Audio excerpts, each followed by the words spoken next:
Fala, meus amigos, família tricolor, meu amigo São Paulino, minha amiga São Paulina, torcedores dos clubes. E o Mundial, hein? Eu vou falar uma coisa pra vocês. Eu queria muito estar lá nos Estados Unidos pra acompanhar esse Mundial. Sabe por quê? Vou contar uma história minha. Eu sempre gosto de contar essas histórias pra vocês aqui. O pessoal, tem gente que não gosta, mas eu conto pra quem gosta.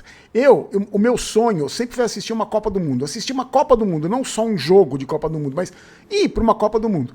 O meu pai tinha esse sonho, tadinho. Ele não conseguiu realizar. Ele falou que o mais perto que ele conseguiu chegar foi da Copa de 62 no Chile, que era mais perto, mas mesmo assim, coitado, não tinha dinheiro, passava um monte de dificuldade. Não tinha mãe, não tinha uma vida difícil pra caramba, não conseguiu ir. E eu herdei meio esse sonho de assistir uma Copa do Mundo. E aí, em 2006, eu tive a oportunidade de trabalhar numa Copa do Mundo. Eu fui pela TV Record e foi demais, na Alemanha, né? A gente foi pra Suíça, o Brasil ficou na Suíça, depois foi pra Alemanha. Já contei essas histórias aqui pra vocês. Só que aí é o seguinte... Foi legal pra caramba, é uma experiência profissional muito boa para um jornalista, só que ao mesmo tempo dá uma frustração danada, porque a Record não tinha direito de transmissão da Copa. Então, a gente não assistiu, eu consegui assistir Brasil e Gana, aqui acho que foi 3-0, eu consegui entrar no segundo tempo de Brasil e Gana, que eu consegui um ingresso ali. Então dá uma frustração danada de você estar do lado do estádio e não poder estar porque você está trabalhando. E a Record não tinha direito de transmissão, a gente não podia assistir aos jogos. Então foi uma frustração. E tem mais. Na Copa do Mundo de 2006, eu fiquei parado na frente do Allianz Arena, o estádio do Bayern, do mesmo jeito que eu fiquei agora na final da Champions. A mesma barreira de ingresso tinha ali. Em 2006 eu falei assim, um dia eu vou assistir um jogo aqui. E na final da Champions League eu falei pra Erika, ela estava comigo, eu falei, eu vou conseguir assistir. E não consegui assistir o jogo na Allianz Arena. Um dia eu vou lá, só de birra agora. E aí em 2014 eu fui também pra Copa do Mundo. A Copa do Mundo foi no Brasil, mas eu acompanhei a seleção brasileira. Onde a seleção brasileira ia, a equipe que eu fazia parte de jornalismo, o repórter, cinegrafista, a gente ia junto. E aconteceu a mesma coisa, a gente não assistia aos jogos, que o SBT também não transmitia. E eu sempre tive essa vontade de assistir uma Copa do Mundo. Agora meu sonho era ir com a Erika, levar meu enteado, que também é maluco pro futebol. E eu queria muito estar lá vendo, porque além de ser legal, eu tô curtindo demais esse Campeonato Mundial, as festas que as torcidas estão fazendo, pra mim, que é a essência do futebol, que é o torcedor, né? Porque você vê, são festas que... Eu tava vendo a festa da torcida do Boca, a torcida do River, os japonês fazendo... Tinha um grupo de japoneses numa praça, eu acho, nos Estados Unidos, os mexicanos e os brasileiros, os times, a torcida brasileira também, que é bagunceira pra caramba. E me deu uma vontade de estar lá. Imagina a gente que é São Paulino, São Paulo lá, e a gente, sei lá, os torcedores do São Paulo ali se reunindo. Puta, fiquei com uma inveja tô com uma dor de cotovelo desses caras que estão lá, mas eu tô curtindo bastante, eu tô achando muito legal. E a gente tá vendo aquilo que a gente conversou aqui, né? Se os europeus não estão muito preocupados, amigos, os brasileiros estão passando por cima. Agora, deixa eu fazer um questionamento aqui com você. Vamos debater aqui um assunto rápido, já vamos falar do São Paulo já. Como jogador de futebol né? Como jogador de futebol brasileiro né? Eu acho que se o Flamengo... Hoje eu vi Flamengo e Chelsea, ontem eu vi Botafogo e PSG. Se o Botafogo e o Flamengo jogassem todos os jogos aqui do Campeonato Brasileiro com a mesma disposição, com a mesma vontade que eles jogaram ontem contra o PSG e contra o Chelsea hoje, eu acho que seriam dois times imbatíveis. Ninguém ia conseguir bater o Flamengo nem o Botafogo. É muito louco pensar nisso, né? E aí no primeiro jogo o Botafogo teve dificuldade, o Flamengo ganhou facilidade, mas o jogo do PSG ontem, o Botafogo jogou defensivamente, né? Porque tem um time inferior, mas... Você viu a organização do time? Parecia que o Botafogo tinha 40 jogadores em campo. Impressionante. E eu fiquei pensando, né? Acho que os caras decidem e falam, vamos jogar. Hoje nós vamos jogar. Vai jogar contra o Olaria lá no Campeonato Carioca. Hoje não, né? É muito louco pensar isso, né? Mas eu tô achando demais. Tô achando muito legal esses jogos. Tô curtindo demais. Acho que amanhã, o meu Monterrey entra em campo pra pegar o River. É amanhã. Porque eu tô sabendo bem o meu time, né? Do Monterrey, quando vai jogar. Eu sei que vai jogar com o River. Acho que é amanhã. Então eu tô curtindo pra caramba. Tô achando legal demais. E vamos ver até onde onde os times brasileiros vão, né? Porque numa fase de grupos eles estão indo super bem. Eu acho que tem muito europeu louco para ir embora, mas eu tenho uma impressão que eles estão começando a ficar incomodados de estarem perdendo alguns jogos aí. Real Madrid, o próprio Chelsea, estão começando a ficar mordidos de estarem perdendo para times sul-americanos. Vamos ver, eu estou muito curioso para saber o que vai acontecer. Não vou ser hipócrita e falar que eu tô torcendo pro Palmeiras, pro Flamengo. O Brasil, os times brasileiros. Não, o meu time é o Monte Rei. Eu quero que o Monte Rei seja campeão. Não vai ser, lógico, mas eu não vou ser hipócrita de falar que eu tô torcendo pro Palmeiras ser campeão. Não, mas eu tô curtindo demais. Quero ver até onde os times brasileiros vão, os sul-americanos vão. Então, legal pra caramba, tenho certeza que você tá gostando também. Se você gosta de futebol, aí eu tava vendo nas redes sociais as imagens da torcida, os caras trocando cachecol, camisa. Ontem teve treta com o pessoal do PSG e do Botafogo, mas é uma minoria. A grande festa aqui, e vocês não têm ideia de como é, numa Copa do Mundo é muito legal, porque se reúne as torcidas nas praças, é muito legal de assistir. Quem sabe em 2026 eu realizo o sonho de assistir uma Copa do Mundo. Vamos lá, gente. Ontem falamos do São Paulo vender o Matheus Alves por dinheiro de pinga. E eu vi os comentários de vocês. Olha só que legal. Eu sempre costumo dizer que a mídia alternativa, esse trabalho que a gente faz, não só eu, várias outras pessoas fazem, que é uma coisa mais segmentada, né, para o clube. Eu acho que tem uma coisa muito legal, diferente da mídia tradicional. Ontem eu postei o vídeo, porque assim, eu posto o vídeo e aí eu fico olhando, posto nas redes sociais e fico vendo já os comentários. Que eu fico aqui arrumando as coisas, porque eu posto o vídeo, posto e vou embora, né, aqui do escritório. E eu fico vendo os comentários. Um dos primeiros comentários, alguém falou assim: Barolo, você esqueceu de falar do Vitor Reis, que o Palmeiras vendeu. Você falou só do Hendrick. Eu falei, cara, é isso que é o legal, porque é imediato, né? Você fala, você já vê o comentário. Aí eu já anotei aqui, ó, eu já tava anotando o vídeo de hoje, já anotei. Vitor Reis vendido por 35 milhões de euros. Só o Vitor Reis, 35 milhões de euros. Aí você faz a conta, em 2025 o São Paulo vendeu 4 da base por 24 milhões de euros. Só o Vitor Reis foi vendido por 35 milhões.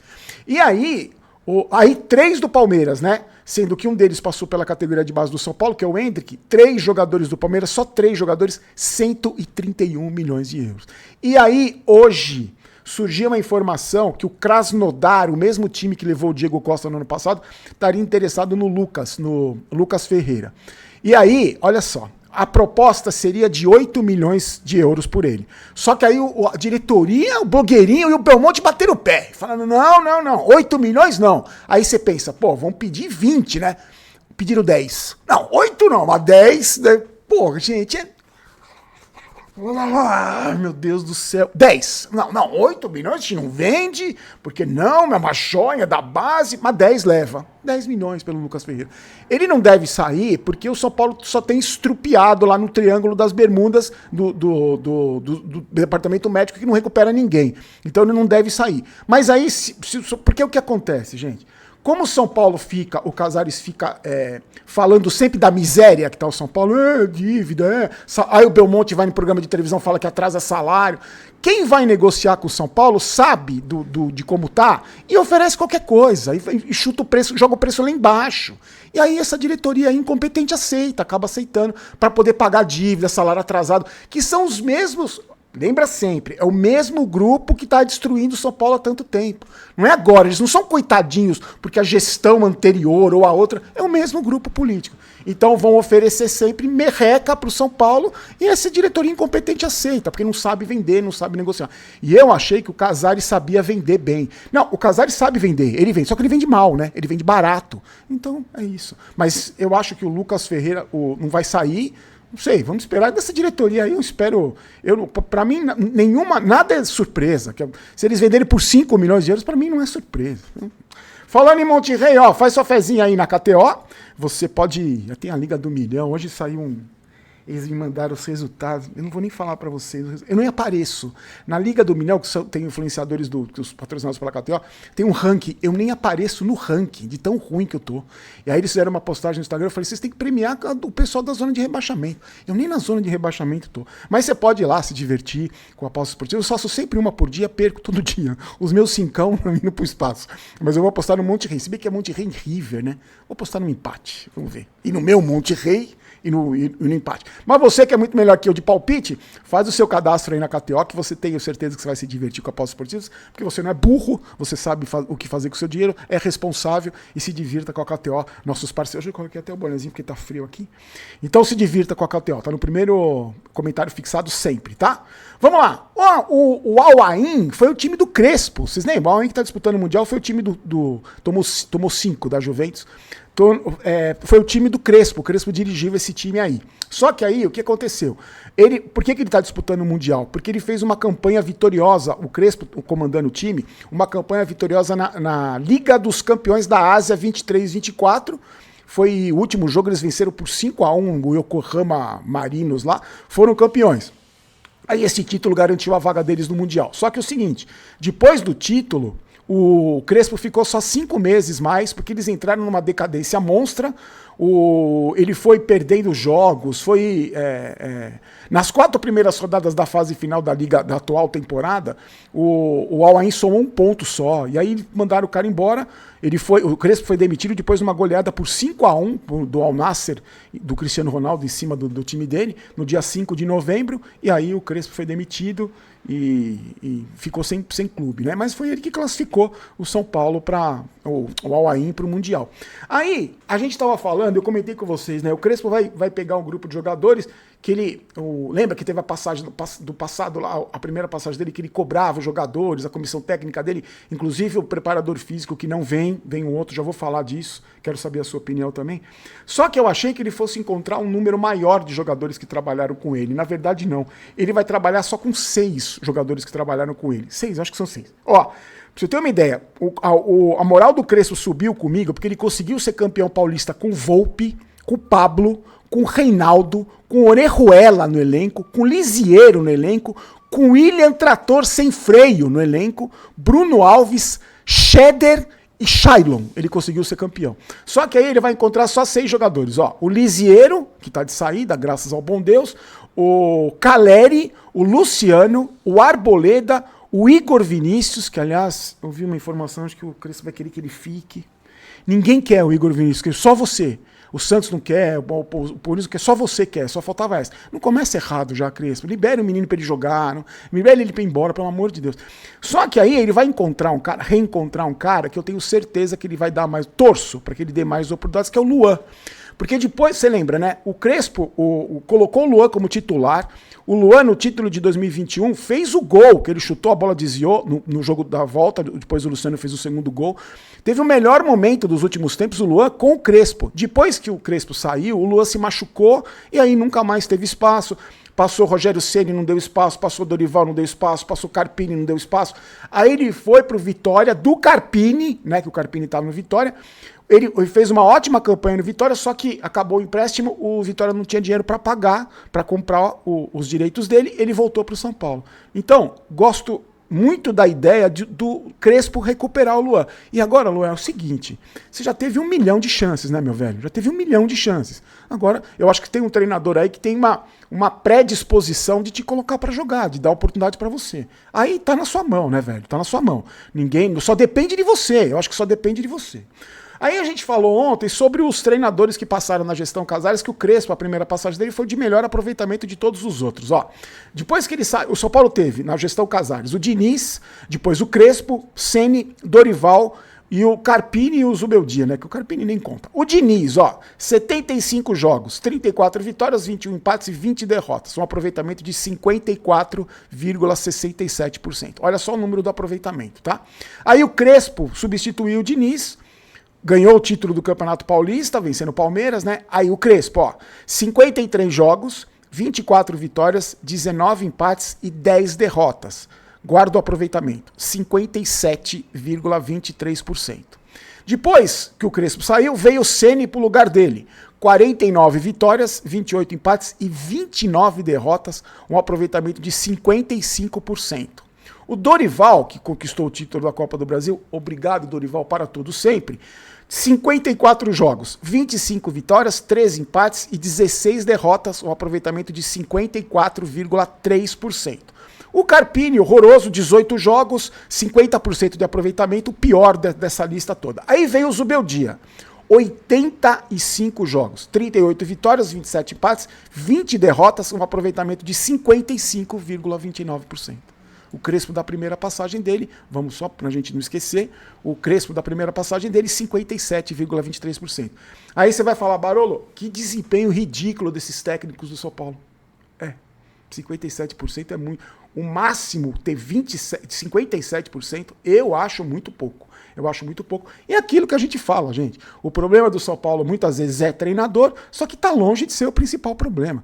Tá longe de trocar o treinador e resolver o problema, a gente tá vendo aí. E o Dorival conseguiu aquele milagre na Copa do Brasil, porque pelas questões que a gente já cansou de discutir aqui, que ele, por ser um treinador mais experiente, conseguiu, né, deixar o Luciano feliz na reserva. Aí todo pós-jogo da Copa do Brasil ele reuniu os jogadores e falava pros reservas: vocês são muito importantes, meus guerreirinhos.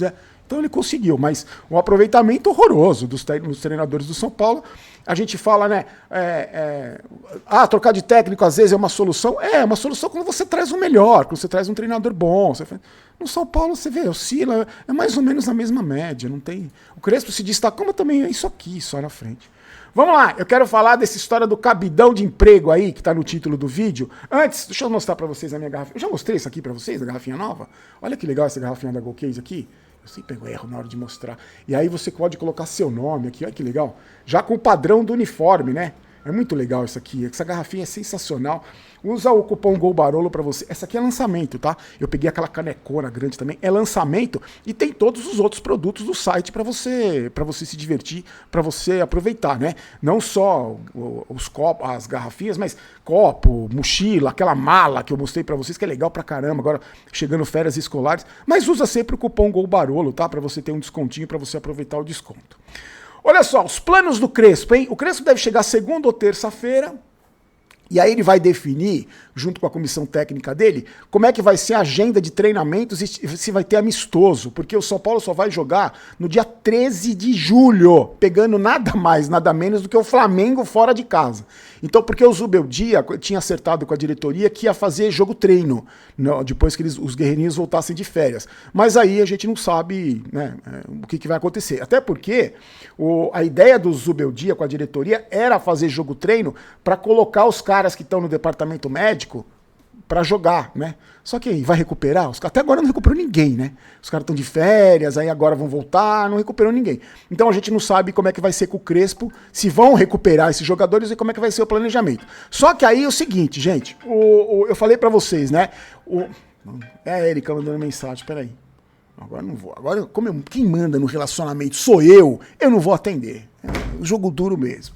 Ó, lembra que eu falei pra vocês, o preparador físico deles, do Crespo, não veio. Ele postou nas redes sociais que ele disse que tá trabalhando com o filho dele, que numa próxima oportunidade ele vem, ele gosta muito do São Paulo e tal. Mas quem vai voltar? O Juan Branda, lembra dele? O Juan Branda, aí vem o preparador de goleiros, Gustavo Nepote, e ainda vai ter na comissão técnica dele o auxiliar Vitor Lopes e os preparadores físicos, Federico Martinetti e Leandro Paes. Então vem auxiliar, preparador de goleiros e 2 preparadores físicos. Só que é o seguinte, o São Paulo tem uma comissão técnica fixa. Vou falar os nomes para vocês aqui. Tem 2 preparadores de goleiro, então vai vir preparador de goleiros do Crespo, vai ter mais 2 aqui. Há necessidade de ter 3 preparadores de goleiro para treinar o Rafael e o Jandrei? Seja lá como for, o trabalho deles não está sendo bem feito, né? Desses 2 que estavam aí na comissão técnica fixa, não estava sendo bem feito. Porque para mim, o Jandrei nem conta como goleiro, né? Aí vem, ó, esses 2 preparadores de goleiro, que são o Otávio Ol e o Márcio Aguiar. Aí tem 2 preparadores físicos, o Pedro Campos e o Adriano Titon. Aliás, o trabalho deles muito questionado, porque o São Paulo fisicamente a gente sabe que nunca foi grande coisa. Então, tem esses 2, aí vem mais um. Então são 3 preparadores físicos, 3 preparadores de goleiro. É o capitão. 3 preparadores físicos. E aí tem o auxiliar Milton Cruz. Aí vem 2 auxiliares, ainda vai ter um Milton Cruz. Que eu quero muito descobrir qual é a função dele, além de colocar cone no gramado na hora do aquecimento, que a única coisa que eu vejo ele fazer é colocar cone, tirar cone na hora aqueles negocinhos de plástico que põe no aquecimento. Vai ter mais auxiliar. Então, assim, eu queria entender porque tem tanta gente na comissão. Será que precisa de tanta gente assim? Será que precisa mesmo do Milton Cruz lá, que processou o clube, né? Que o Muricy que pediu, né? Mas precisa ter 3 preparadores de goleiro, 3, 4 preparadores físicos. Será que precisa mesmo? Eu tenho uma impressão que é um cabidão de emprego, gente. Que assim, ó, põe ele aí, ele é nosso amigo, põe aí, o Milton Cruz amigo do Muricy.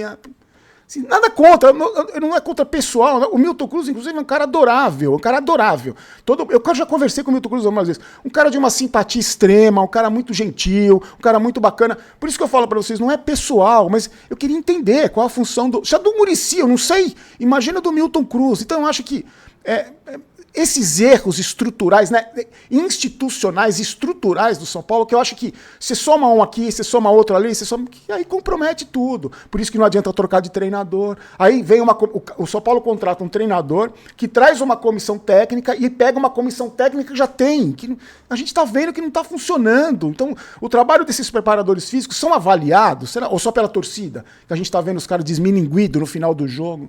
Sinceramente, eu não sei. Eu tenho uma impressão, eu não sei se você concorda comigo. Se fosse uma empresa, se fosse um esquema profissional, vocês acham que tinha tanto cabidão assim? Tanta gente? 300 preparador de goleiro, 300 preparador físico, que não dão resultado. Você acha que teria? Por isso que eu falo, que eu insisto com vocês aqui, vocês concordam comigo, pelo menos a grande maioria concorda, que o caminho para o São Paulo sair desse buraco é a profissionalização. Enquanto não tiver profissional competente lá, para chegar e olhar, um diretor de futebol tinha que fazer isso, mas é o Belmonte, o diretor de futebol. Olhar para isso e falar, peraí, gente, 3 preparador de goleiro, tem 3 preparador físico. Será que tem essa necessidade? Tem uma comissão fixa, vem o outro que vai trazer mais gente. Isso tem que ser administrado. Um profissional tinha que olhar para isso e avaliar o trabalho do departamento médico, da fisioterapia, tem que avaliar, mas é o Belmonte, que quer ficar bem com todo mundo, que ele fala, né, que ele sabe gerir pessoas na cabeça dele é agradar um e agradar o outro. Ah, você tá bravinho? Toma isso aqui. Está insatisfeito? Toma isso aqui. Então, é por isso que eu acho que o São Paulo patina, não só pela incompetência dessas pessoas, mas a falta de mentalidade profissional. Vamos ver, gente, o trabalho do preparador físico está funcionando. Esse cara tá aí, o Pedro Campos, tá aí há um tempão, passou com vários treinadores. Será que o preparo físico está sendo bem feito? Será que o número de lesões... Eu tô questionando, tá, gente? Porque como esses caras não dão a cara a tapa, a gente tem o direito de questionar. Será que esse número absurdo de lesões não é por causa do treinamento que é feito? Eu não sei, tô perguntando. Será que não demora? Por que demora tanto para recuperar jogador no São Paulo? Isso aconteceu na primeira passagem do Crespo já. Aconteceu com o Diniz, aconteceu com o Crespo, com o Rogério Ceni. Isso eu tô falando só da gestão Casares. Então, enquanto não houver profissionalismo, gente, porque a gente fala assim, né? Ah, mas tem que virar SAF. Eu acho que às vezes nem precisa virar SAF. É só ter profissional lá. Só ter profissional. Gente profissional. Pra falar, peraí, gente, 3 preparadores físicos. Soma esse que ganha essa comissão técnica fixa, mais a que vem, mais... Tem gente que fica brava comigo porque eu faço esses questionamentos. Não estou fazendo nenhum tipo de acusação, estou fazendo questionamento. Precisa de tanto preparador de goleiro assim? Precisa de tanto preparador físico assim? Não sei. Sinceramente, eu não sei. Mas é só a minha opinião, né? Eu quero saber a sua. Vou pedir para você se inscrever no canal, para você deixar o like, que eu sempre esqueço. O presente está aqui, que eu sempre esqueço de falar. É 552 mil no Barolo Jogos e vídeos e 173 mil no Barolo Jogos. Quando a gente chegar, essa camisa vai de presente para um amigo, bonezinho da KTO, para um amigo do canal que participa, que comenta, que deixa o like, que compartilha. Eu esqueço de pedir para você compartilhar. Dá um Ctrl+C, Ctrl+V e compartilha no seu grupo de amigos aí, pra gente levantar essas questões, para ver, para debater, para conversar mais. Eu sinto muita falta de... Ah, falando nisso, segunda-feira, 4 da tarde, teremos live, hein? Das 4 às 5. O pessoal falou, Barolo, faz à noite, eu tô trabalhando. Você já deu um migué no seu chefe pra ver Champions League. Vai falar que não. Então você dá um miguezinho nele, assiste um pouquinho ali, deixa um comentário, faz uma pergunta, a gente debate aqui. Segunda-feira teremos live todos os dias das 4 às 5, sem falta, hein? Se tiver alteração eu falo, mas já prometo pra vocês, segunda-feira, 4 da tarde, tá? Então, agora vai entrar nesse lado aqui, que eu sempre esqueço, cadê? Aqui vai entrar o vídeo de ontem, caso você não tenha visto. Hoje tem QG tricolor, tá? Porque, como tá acontecendo algumas trocas de técnico, e o QG sempre acontece depois dos jogos, vai ter hoje, eu não vou garantir minha presença, porque já viu. Quem manda no casal não sou eu. A Erika quer fazer um monte de coisa hoje, porque eu também fico o dia inteiro aqui, coitada. Já tá, daqui a pouco ela me dá cartão vermelho. Então eu não sei se eu vou participar. Talvez até possa participar. Só que eu falo pra vocês, né? acaba muito tarde, eu fico aqui no escritório, não tô em casa. Os marmanjos lá, os folgados, estão em casa. O Drex, o Jova, o Acervo, o Teclas, tá todo mundo em casa. Então, desliga o computador, vão dormir. Eu tenho que desligar, sair daqui, pegar... Puta, não é tão simples assim. Mas eles vão estar lá, vai estar no canal também, eu vou deixar no canal para vocês, tá? Se vocês quiserem acompanhar. Eu vou tentar participar, mas como eu não mando nada em casa, quem vai decidir é a dona Érica. Como ela decide tudo. Fiquem com Deus. Forte abraço. A gente se encontra amanhã, tá? Amanhã estamos juntos. E no domingo eu dou uma folguinha pra vocês que eu vou preparar aqui a live. Vai ser legal pra caramba semana que vem. Fiquem com Deus. Forte abraço. Lembrando sempre que aqui não é Vai São Paulo, aqui é Vamos São Paulo. Eu não quero ter razão, quero ser campeão. Fiquem com Deus. Forte abraço. Tchau.